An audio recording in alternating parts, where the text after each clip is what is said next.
Ce robot est capable de construire un immeuble tout seul. Il mesure 12 mètres de large, 11 de haut, pèse 13 tonnes et il est en train d'imprimer en 3D un immeuble en béton de 2 étages. C'est un petit peu la même chose que l'imprimante 3D que chacun peut avoir chez soi, sauf qu'elle est géante puisqu'elle va englober tout le gabarit du bâtiment à construire. Donc elle est fixée sur un système de portique amovible et donc une tête d'impression va imprimer tous les murs. En fait, c'est une pâte molle qui sort de l'imprimante.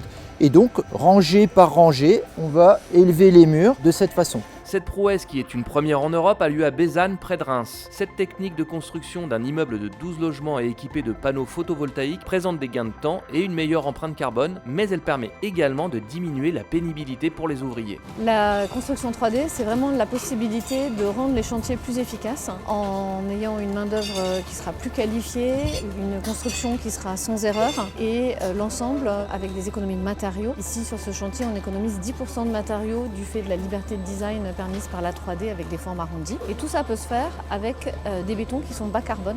C'est-à-dire qu'on a beaucoup moins de pénibilité.